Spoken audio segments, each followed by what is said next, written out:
నమస్తే. కథ వినండికి స్వాగతం. మనం ఈరోజు 2 నాలుకలు అనే కథను విందాం.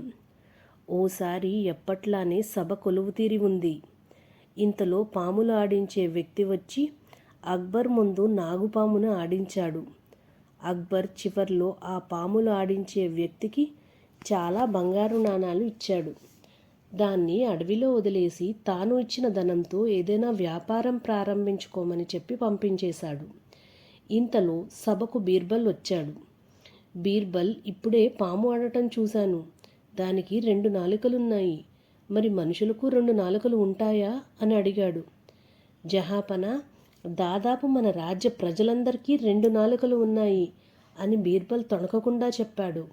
అందరూ అవాక్కయ్యారు. అవునా, అయితే ఏది నిరూపించు అన్నాడు. తనకు కొన్ని రోజుల సమయంతో పాటు ఆస్థాన గణకుడి సాయం కావాలన్నాడు బీర్బల్. అందుకు అక్బర్ ఒప్పుకున్నాడు. కానీ ప్రజలకు 2 నాలుకలు ఉన్నాయని నిరూపించడానికి ఆస్థాన గణకుడికి సంబంధం ఏమిటో అర్థం కాలేదు. ఏముందిలే, ప్రజలందరి నోర్లు తెరిపించి గణకుడిని నాలుకలు లెక్కించమంటాడేమో అనుకుని కొందరు నవ్వుకున్నారు. కొన్ని రోజుల తర్వాత బీర్బల్ తన చేతుల్లో 2 పెద్ద గ్రంథాలతో వచ్చాడు. ప్రభు, ఇందులో ఒక గ్రంథం కరువు నేపథ్యంలో మనం రైతులకు చెల్లించిన సాయానిది. మరో గ్రంథం అంతకంటే ముందు నెల భూమి శిస్తు కోసం వారి నుంచి సేకరించిన వివరాలు అన్నాడు బీర్బల్. ఇప్పుడు వీటి ప్రస్తావన ఎందుకు అన్నాడు అక్బర్.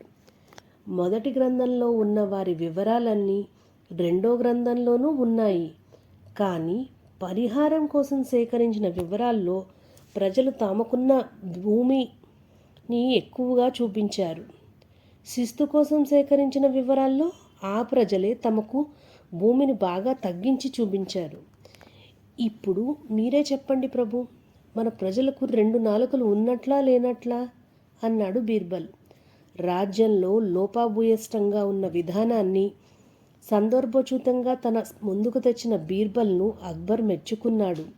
అప్పట్నుంచి పటిష్టమైన వ్యవస్థను ఏర్పాటు చేసి లెక్కల్లో పొరపాట్లు రాకుండా చూసుకున్నాడు. కథ సమాప్తం.